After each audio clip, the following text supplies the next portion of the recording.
Sa mga malalaking warehouse, mayroon silang flatbed carts, may stock carts, rolling equipment. So kung sa future magkaroon kayo niyan, ang suggestion dito, mas bumili kayo ng mas malalaking gulong o caster. Kasi yung maliliit pala, mahirap itulak yan. Yung effort ng tao na magtutulak niyan, mas malakas kaysa sa mga ganitong malalaki.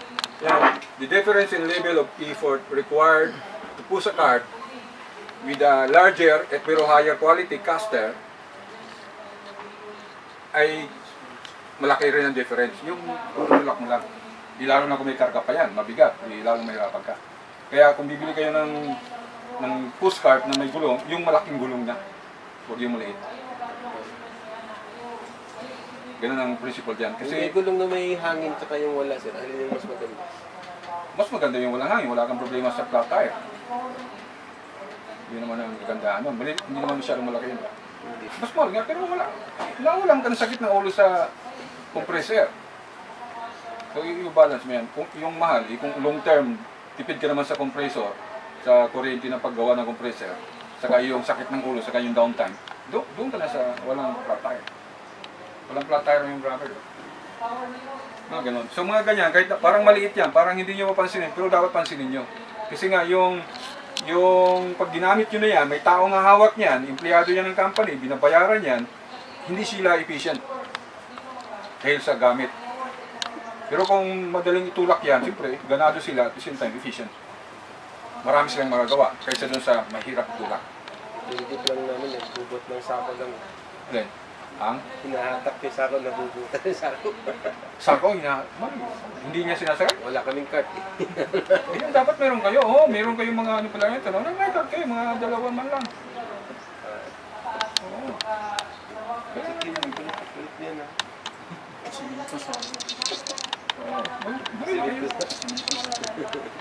Kasi tulad yan, nabubutas, may product damage. Damage na yan eh. Caster wheel. Oo.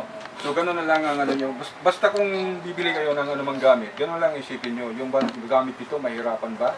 O madali bang masira ito tapos maintenance cost?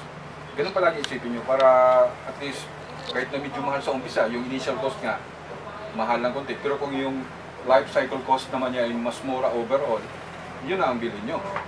At saka yun nga, yung importante, yung downtime na magiging cost noon. Kasi yung cost, hindi lang yung cost ng material, kundi yung downtime o sa inyo, yung burn out. Sipin mo yun, malaking mawawala sa inyo. Burn out at the same time, magagalit sa inyo yung tao. Kaya, doon nyo palagi compare. Huwag yung mababaw na comparison lang. Kasi overall, mas tipid yun.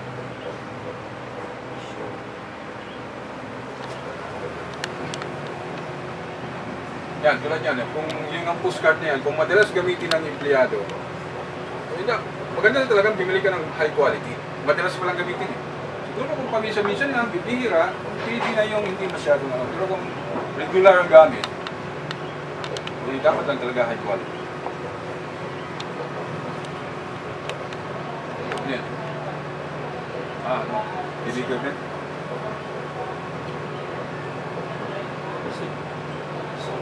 May tanong? Bigay tanong lang. May tanong. Yan ito, equipment maintenance. Sa warehouse, may mga mini-maintain yan. Nabanggit, ano ba yung machine na gusto mo ma-maintain? May pang-close. Ayaw po. Forklift, mga kotse, gano'n. Vehicle, heavy equipment. Yun lang, ganun ba? Sa ngayon, kasi may sasakyan ng gusto. Usually yung mga vehicles. Yung maintenance, at least na-introduce ko sa inyo ng first day kahapon, na kung mag-apply man kayo ng maintenance, iwasan na o i-minimize na yung preventive. Magagamit mo pa rin yung preventive maintenance, pero ilan-ilan na lang, hindi sa lahat. Dapat talaga proactive na. Mike. So yung sinasabi ko, yung maintenance ngayon, yung bagong approach sa maintenance, ay actually yung mga nasa taas na company ngayon sa world, sa Japan, even Japan, US Navy, sa Amerika, wala na sila sa maintenance. Proactive maintenance ang tawag nun. Ang maintenance kasi, ano yung mga maintenance? Usually yung maintenance ay breakdown. Yan, bigla na lang nasira. Dito, ano kayo, nagmamadali. Under stress. Pressure kayo. Then, breakdown o kaya corrective maintenance. Ay, isang tawag yan, corrective. Or emergency, may mga ganun. And then sumunod dyan, supposed to be para maiwasan yung breakdown or emergency, pumasok yung preventive maintenance. Ang ganda ng pangalan niya. Pero ang nangyari, in reality, hindi nasunod yung pangalan niya. Hindi siya nag-prevent ng failure. Actually, ang maintain niya, sabi ko nga, yung problem, hindi yung machine. So there's a kind of maintenance, if you are not careful, you are actually maintaining the problem, not the machine. Pag paulit-ulit, pabalik-balik yung problema, yun ang lumalabas. You are maintaining the problem. Magastos, saka lugi ang kumpanya nun. So yung pangatlo, mayroong nga medyo advanced dyan ay predictive ang tawag nila. Medyo advanced ng konti. Meron na ba kayong component ng predictive dito? Wala pa. May mga sensor na yan na hindi na yan nakabase sa calendar days o sa running hours, hindi na nakabase yan. Nakabase na yan sa actual condition ng machine, yung predictive. May sensor ka, halimbawa yung sensor vibration, pag tumaas masyado yung vibration, may maabot yung limit, lumampas, mag-a-alarm. So, ibig sabihin, alam mo na delikado na ito. Pwede pa siya umandar, pero pwede ka na magplano. Paunti-unti na, bawa, after a few days, i-shut down na yan. So, hindi ka mabibigla, tapos yung production, hindi rin mabibigla.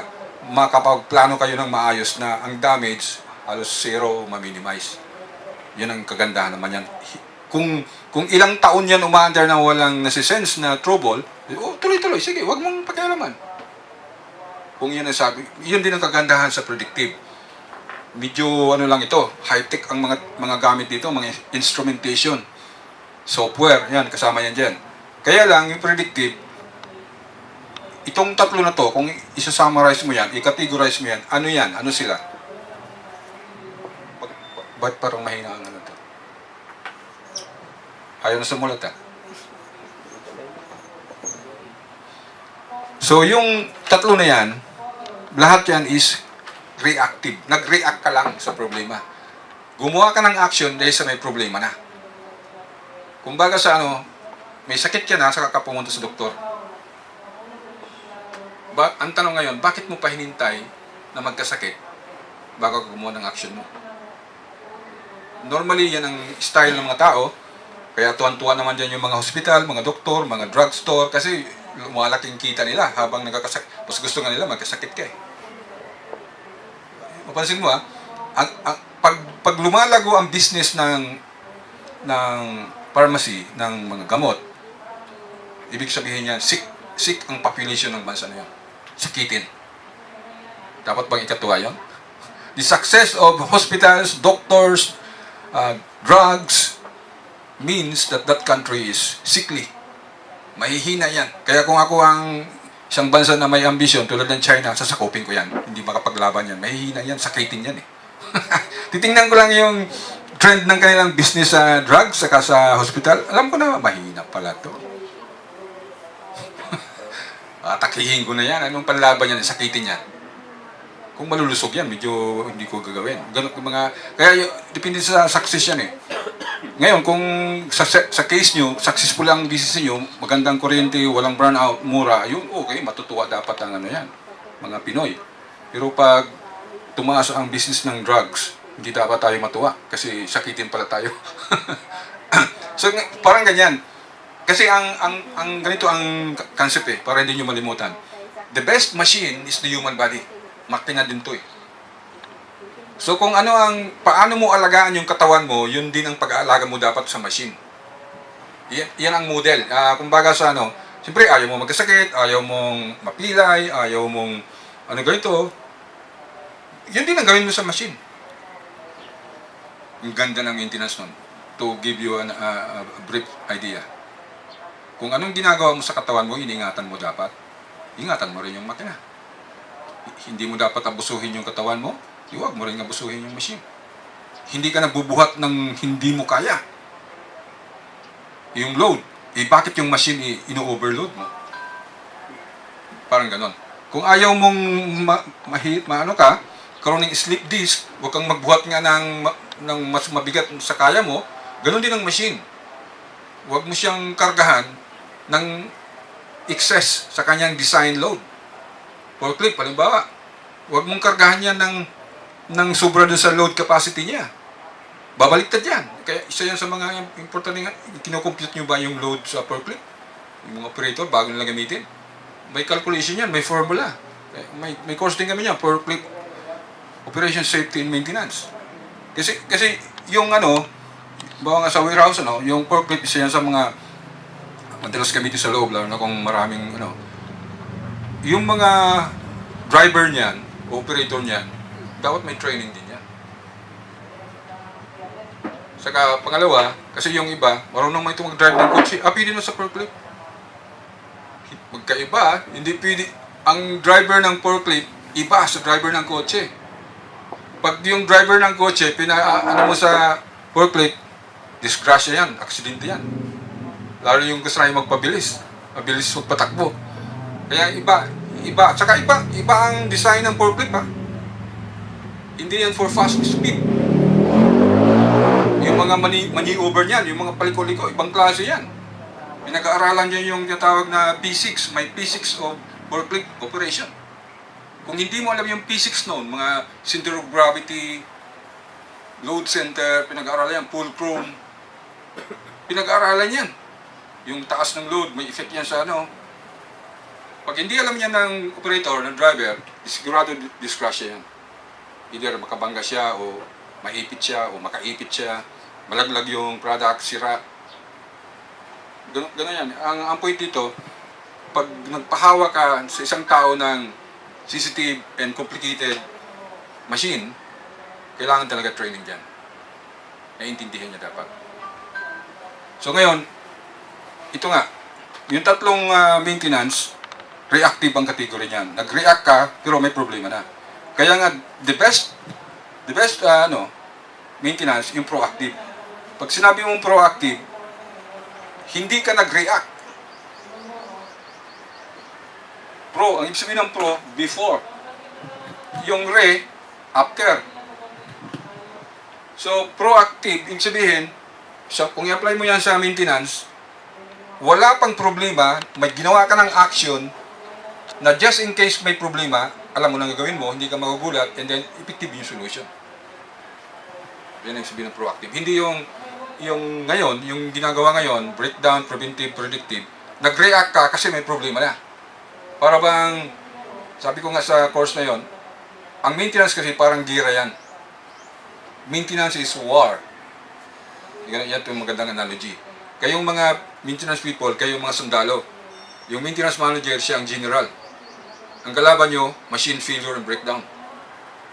Yan yung mga lalabanan nyo. So how do you fight machine failures and breakdown? Kung baga sa gira, kung gira yan, hahayaan mo bang makapasok ang kalaban mo sa compound mo?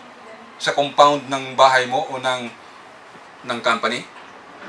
Sa gira, hindi ganoon. Sa gate pa lang, lumalapit pa lang sa gate, titirahin ko na sila, patayin na sila.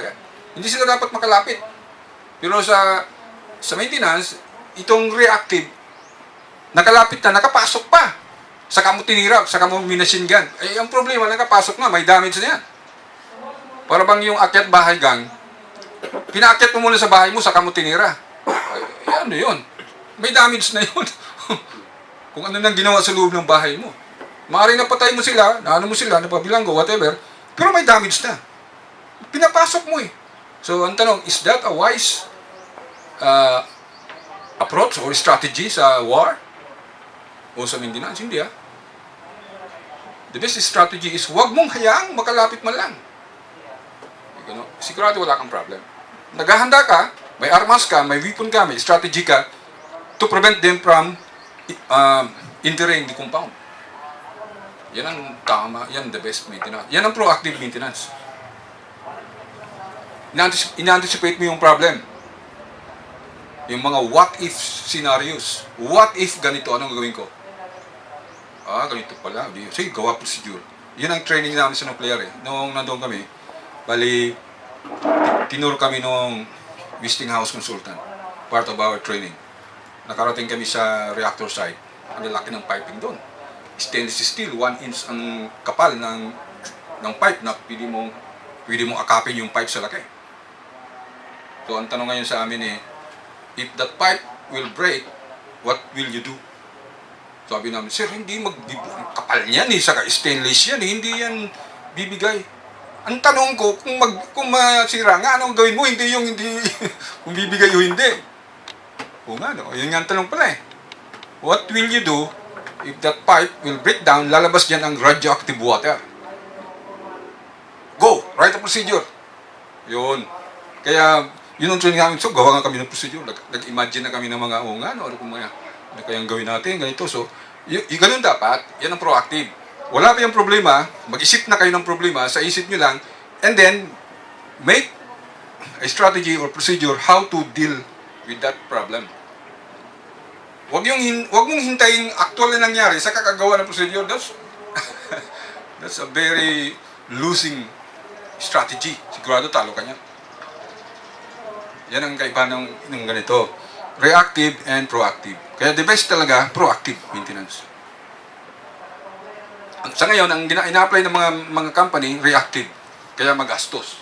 Magastos, delikado, emergency, may accident, downtime, yan mga resulta niyan. Kaya, in summary, lugi ang kumpanya o kaya tataas ang presyo ng product nila. Ganun yun.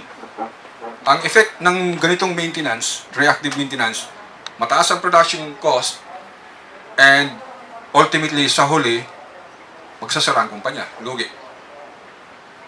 Kaya mawala ng trabaho kayo.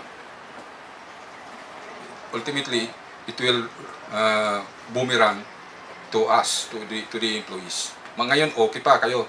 Pero darating ang panahon, kung hindi baguhin yung approach, magsasara ito, walang kayong trabaho. Ganyan ang nangyayari sa Napocor. So ngayon, yan yung in brief, in summary, yan yung maintenance concept. Itong tatlo na to, pawala na to. Dapat umalis na kayo dito. Ito na talaga. Proactive.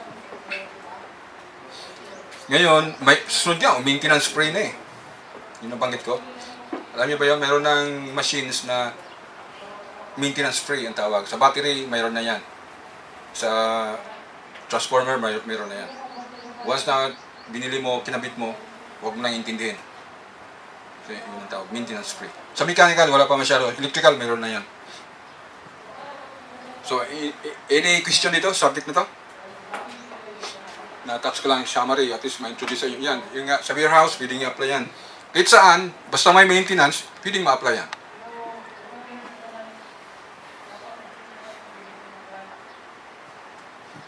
So, yan, nakalagay nga dito, preventive. So, kung babaguhin natin yan, proactive maintenance dapat yan. Lift truck, conveyor system, yan, dami yan sa warehouse. Ito yung mga machines doon usually. Sa malalaking warehouse. Dapat yan, mapalitan na rin eh. Proactive na yan eh.